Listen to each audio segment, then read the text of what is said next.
തസ്മാത് സർവേഷു കാലേഷു മാമനുസ്മര യുധ്യ ച മയ്യർപ്പിത മനോബുദ്ധി മാമേ വേഷ്യസ്യ സംശയ. തസ്മാത് സർവേഷു കാലേഷു മാം അനുസ്മര യഥാശാസ്ത്രം യുധ്യ ച യുദ്ധം ച സ്വധർമ്മം കുരു. ആചാര്യസ്വാമികൾ വ്യാഖ്യാനിച്ചു തരികയാണ്. തസ്മാത്ത് അതുകൊണ്ട്,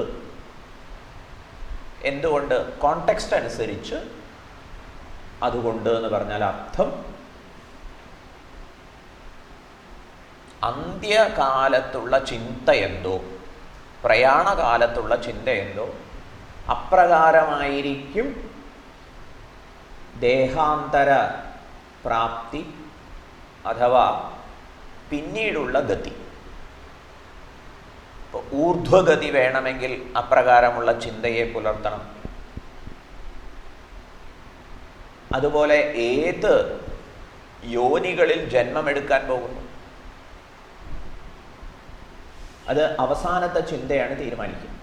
തസ്മാത് ഇവിടെ ഒരു സാധകൻ ലക്ഷ്യമാക്കേണ്ടത് ഭഗവത് പ്രാപ്തിയാണെങ്കിൽ, പുനർജന്മം ഇല്ലായ്മയാണെങ്കിൽ, സർവേഷു കാലേഷു മാം അനുസ്മര, എല്ലാ കാലത്തും എന്നെ ആലോചിച്ചുകൊണ്ട് തന്നെ യഥാശാസ്ത്രം. ഇവിടെ ആചാര്യസ്വാമികൾ പ്രത്യേകം ചൂണ്ടിക്കാണിക്കുന്നത് ഭഗവാനെ ചിന്തിക്കുക എന്ന് പറഞ്ഞാൽ അങ്ങനെ അങ്ങോട്ട് ചിന്തിച്ചാൽ പോരാ. ഭഗവാനെ ചിന്തിക്കുന്നത് യഥാശാസ്ത്രമായിരിക്കണം. എങ്ങനെയാണോ ശാസ്ത്രം ഉപദേശിച്ചത്, ഗുരുക്കന്മാരിൽ നിന്ന് എന്താണോ കേട്ടത്, അപ്രകാരം വേണം ചിന്തിക്കാൻ. യഥാശാസ്ത്രം. യുദ്ധ്യച്ച യുദ്ധ്യം ച സ്വധർമ്മം ഗുരു. ഇവിടെ യുദ്ധ്യച്ച എന്ന് പറഞ്ഞാൽ കോണ്ടെക്സ്റ്റ് അനുസരിച്ച് അർജുനൻ്റെ കാര്യത്തിൽ അർജുനൻ്റെ സ്വധർമ്മം യുദ്ധമാകയാൽ യുദ്ധ്യച്ച എന്ന് പറഞ്ഞിരിക്കുന്നു. നമ്മുടെ കാര്യത്തിൽ യുദ്ധം എന്ന് പറയുമ്പോൾ സ്വധർമ്മം ചെയ്യൂ എന്നാണ് ആചാര്യസ്വാമികൾ വ്യക്തമാക്കി തരുന്നത്. യുദ്ധം എന്ന അർത്ഥത്തിൽ തന്നെ എടുക്കുകയാണെങ്കിൽ രാഗദ്വേഷത്തിനെതിരായിട്ടുള്ള യുദ്ധം എന്ന കാര്യവും നമ്മൾ മനസ്സിലാക്കി. 3-ാം അധ്യായത്തിൻ്റെ അവസാന ഭാഗത്ത് അത്തരമൊരു യുദ്ധത്തെക്കുറിച്ച് ഭഗവാൻ പ്രതിപാദിച്ച കാര്യവും ശ്രദ്ധയിൽപ്പെടുത്തുണ്ടായി. ജഹിശത്രും മഹാബാഹോ കാമരൂപം ദുരാസതം എന്ന്. മയി വാസുദേവേ അർപ്പിതേ മനോബുദ്ധി യസ്യ തവ സത്വം മയ്യർപ്പിത മനോബുദ്ധി. അർജുനെ സംബന്ധിച്ചിടത്തോളം ഭഗവാന്റെ നിരീക്ഷണം, ഭവാൻ എന്നിൽ മനോബുദ്ധികളെ സമർപ്പിച്ചവനാകുന്നു. അർജുനൻ്റെ മനോബുദ്ധികളെ ഭഗവാനിൽ സമർപ്പിച്ചിട്ടുണ്ട്. അതാവണം ലക്ഷ്യം. മയി വാസുദേവേ, എന്നിൽ എന്ന് പറഞ്ഞാൽ എന്താ അർത്ഥം? വാസുദേവനിൽ. ശങ്കരാചാര്യർ പറഞ്ഞു, വസന്തി അസ്മിൻ സർവാണി ഭൂതാനി ഇതി വാസു. വാസു ശബ്ദം കൊണ്ട് എന്താ അർത്ഥമാകുന്നത്? സകല ഭൂതജാലങ്ങളും ഏതിൽ വസിക്കുന്നു. ദ്യോതനത്വാത് ദേവ. ദേവശബ്ദമാകട്ടെ സ്വപ്രകാശ സ്വരൂപൻ എന്നുള്ള അർത്ഥത്തിലുമാണ്. ഇപ്പോൾ സർവാധാരമായി സ്വപ്രകാശമായി പരിലസിക്കുന്ന സർവേശ്വരനിൽ അർപ്പിത മനോബുദ്ധി, മനസ്സും ബുദ്ധിയും അർപ്പിക്കണം.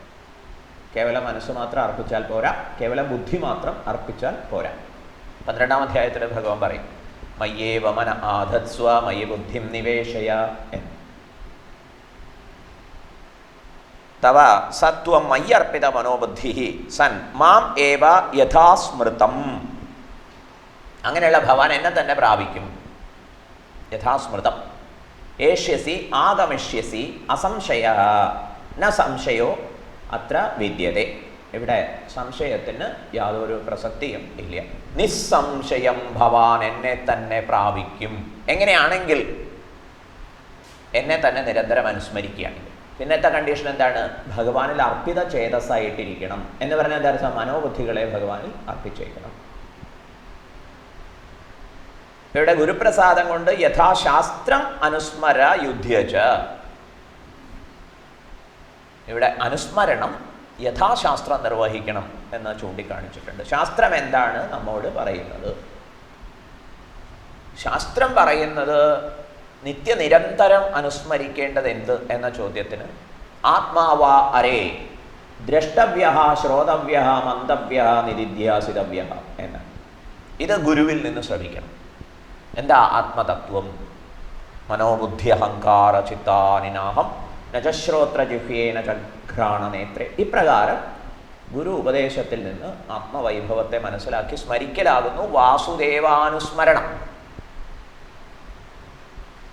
ഭഗവത് ലീലകളെക്കുറിച്ച് അനുസ്മരിച്ചാൽ മതിയാവുമോ? ആരംഭം അങ്ങനെയാവുന്നതിൽ തെറ്റില്ല. പക്ഷെ തത്വചിന്തയിലേക്ക് ഉണരണം. അതുകൊണ്ടാണ് ആചാര്യസ്വാമികൾ ഇവിടെ പ്രത്യേകം യഥാശാസ്ത്രം എന്ന് പറഞ്ഞിരിക്കുന്നത്. യഥാശാസ്ത്രം എന്ന് പറഞ്ഞാൽ ശാസ്ത്രാചാര്യ പ്രസാദത്തോടെ എന്ന് നമ്മൾ മനസ്സിലാക്കണം. എന്നെ ഓർത്തും കൊണ്ട് അടരാടുക.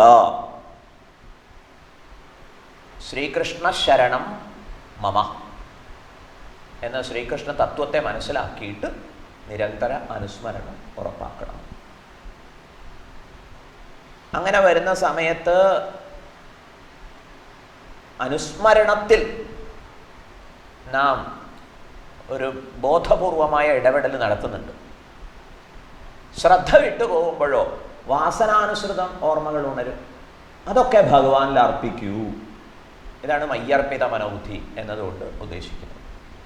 അതാത് സമയത്ത് നമ്മുടെ ഒരു വാസനാ പ്രാബല്യം കൊണ്ട് ഉണർന്നു വരുന്ന അന്യവിഷയക്കമായിട്ടുള്ള ചിന്തകളെയൊക്കെ ഭഗവാനിൽ അർപ്പിക്കാൻ, അതിനനുസൃതമായ രീതിയിൽ ബ്രഹ്മം, കർമ്മം, അധിദൈവം, അധിഭൂതം, അധ്യാത്മം, അധിയജ്ഞം എന്നീ പദങ്ങൾ പരിചയപ്പെടുത്തി തന്നിട്ടുണ്ട്.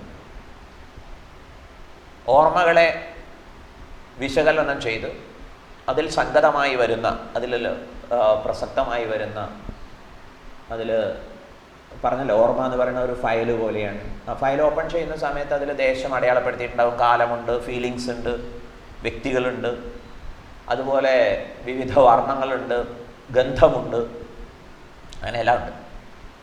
പൂജ്യ ഗുരുദേവ് ചിന്മയാനന്ദ സ്വാമിജി തോട്ട് അനാലിസിസിനെ കുറിച്ച്, ചിന്തയെ വിശകലനം ചെയ്യുന്നതിനെക്കുറിച്ച് പറഞ്ഞു തരുന്ന ഒരു കാര്യമുള്ളത്, വാട്ട് ഈസ് എ തോട്ട്, എന്താ ഒരു ചിന്ത എന്ന് പറയുന്നത്. അതിൽ ദർ ഈസ് എൻ ഓബ്ജക്റ്റ്. പക്ഷേ മിയാർ ഓബ്ജക്റ്റിന് ചിന്തയിലാവാൻ സാധ്യമല്ല. ചിന്തയിൽ വെറും പദാർത്ഥം മാത്രമല്ല, പിന്നെയോ അതിനെ പ്രകാശിപ്പിക്കുന്ന ചൈതന്യവുമുണ്ട്. Filter away the object from your thought, then consciousness alone remains. ഇത് നല്ലൊരു അഭ്യാസ ക്രമമായിരിക്കും. എല്ലാ പദാർത്ഥാധിഷ്ഠിത, വികാരാധിഷ്ഠിത, ദേശകാലാധിഷ്ഠിത കാര്യങ്ങളും ചിന്തയിൽ നിന്ന് അങ്ങോട്ട് മാറ്റുക. അത് പിന്നെ എന്തായി? അതിനെ പ്രകാശിപ്പിച്ച ചൈതന്യം മാത്രം ആയി. ഇങ്ങനെ അതിക്രമിക്കും എന്ന് പറയും. മാമനുസ്മര. ഇപ്പം നിത്യസ്മൃതി അനുസൃതം അന്ത്യസ്മൃതി എന്നുള്ളത് കൊണ്ടാണ് തസ്മാത്ത് എന്ന് പറഞ്ഞത്. ഈ വിഷയത്തിൽ ഈ കാലത്ത് നമ്മളെല്ലാവരും ഉദ്ധരിക്കുക ഗാന്ധിജിയെ. മഹാത്മാഗാന്ധി വെടിയേറ്റപ്പോൾ രാം രാം എന്ന് പറഞ്ഞു. അത് സത്യമാണോ എന്ന് ചിലർ സംശയിക്കുന്നുണ്ട്. ഏതായാലും ഒരു ദൃഷ്ടാന്തം, രാം രാം എന്ന് പറഞ്ഞു എന്നുള്ളത്. ഇതിഹാസത്തിലാണെങ്കിൽ ഭീഷ്മരുടേതാണ് നല്ല ദൃഷ്ടാന്തം. ഭീഷ്മര് ശരീരത്യാഗ സമയത്ത് യുദ്ധക്കളത്തിൽ ഭഗവാനെ കണ്ട ആ ഒരു വളരെ വർണ്ണാത്മകമായ ചിത്രം ഭീഷ്മർ വർണ്ണിക്കുകയാണ്. ഹേ പ്രഭോ,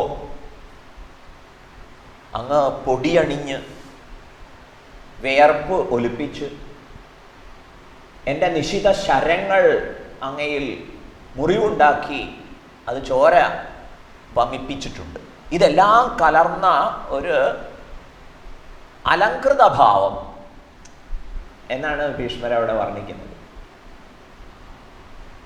വിയർപ്പും അതുപോലെ കുതിരക്കുളമ്പടിയിൽ നിന്ന് യുദ്ധക്കളത്തിൽ നിന്ന് ഉയർന്ന പൊടിപടലവും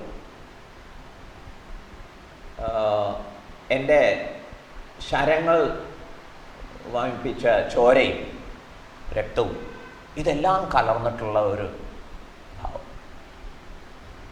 പിന്നെ അങ്ങേക്ക് നാച്ചുറലായിട്ട് അളകങ്ങളുടെ ബ്യൂട്ടി ഉണ്ട്. അതുപോലെ ഉടുത്ത വസ്ത്രത്തിനും അതിൻ്റേതായിട്ടുള്ള ഒരു തിളക്കമുണ്ട്. എല്ലാം ചേർന്ന് അതിഗംഭീരമായ ഒരു രൂപം. അതിങ്ങനെ സ്മരിച്ചു. അപ്പോൾ ഭീഷ്മർ തൊട്ടു മുമ്പ് വിഷ്ണു സഹസ്രനാമം ഉപദേശിച്ചു. അപ്പോൾ തന്നെ വലിയൊരു അനുസ്മരണമായില്ലേ? അങ്ങനെ അങ്ങോട്ട് പോയി. അതുകൊണ്ട് ഭീഷ്മരെക്കുറിച്ച് പറയുമ്പോൾ മഹാഭാരതത്തിലും വിഷ്ണു സഹസ്രനാമം ചൊല്ലി എന്ന വസ്തുത ചൂണ്ടിക്കാണിക്കപ്പെട്ടിട്ടുണ്ട്. ഭാഗവതത്തിലേക്ക് വരുമ്പോഴേക്ക് പരമഭക്ത ഉത്തമനായിട്ടാണ് മരണത്തെ പോലും ഭഗവത് ആരാധനയാക്കി മാറ്റി. കേട്ടില്ലേ? മരണത്തെയും ഒരു ആരാധനയാക്കി മാറ്റി എന്നുള്ളതാണ് ഭീഷ്മരുടെ അന്ത്യം ഭാഗവതത്തിൽ ചിത്രീകരിച്ചതനുസരിച്ച് നമുക്ക് ആസ്വദിക്കാൻ സാധിക്കാം. അത്രയും ഗംഭീരമായിട്ടുണ്ട്. അങ്ങനെ നിത്യാനുസ്മരണം കൊണ്ട് എന്താ സംഭവിക്കുക? നമ്മൾ സദ്യോമുക്തിവാദികളാണല്ലോ. ഇപ്പം ക്രമമുക്തി എന്ന് പറയുമ്പോൾ ശരീരത്യാഗ ശേഷം, ദേഹവിയോഗ ശേഷം സംഭവിക്കുന്നതിനെ കുറിച്ചാണ് പറയേണ്ടത്. പക്ഷെ സദ്യമുക്തിക്കാരെ സംബന്ധിച്ചിടത്തോളം പ്രതിദിനം ഈ ഒരു അനുസ്മരണത്തിന് ഉറക്കത്തിന് മുമ്പ് മനസ്സിരുത്തുന്നു. അതുപോലെ വ്യവഹാരങ്ങളിലൊക്കെ സാധ്യമാവും വണ്ണം ഭഗവത് അനുസ്മരണം. അങ്ങനെയുള്ള ഒരു അനുസ്മരണ യോഗം, അങ്ങനെ പേരിടാന്ന് പറയാം, അനുസ്മരണ യോഗം. അത് സാധിക്കുമ്പോൾ മരണഭയമുക്തി ഉണ്ടാവും എന്ന് ധൈര്യമായിട്ട് പറയാം. ഭഗവാൻ രമണ മഹർഷിയുടെ കഥ പറഞ്ഞുവല്ലോ. സ്വന്തം മരണത്തെ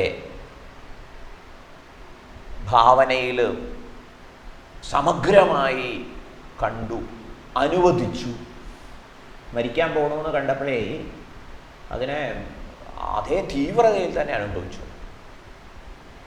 സദ്ദർശനത്തിൽ എന്നിട്ട് ഭഗവാൻ രമണ മഹർഷി കുറിച്ചിട്ടിട്ടുണ്ട് മരണഭയജയത്തിനുള്ള ഉപായം.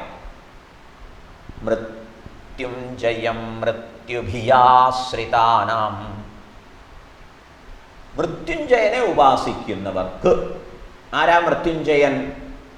മരണവിധേയനല്ലാത്തവനാരോ മരണത്തിൻ്റെ അധിപനാണ് മൃത്യുഞ്ജയൻ.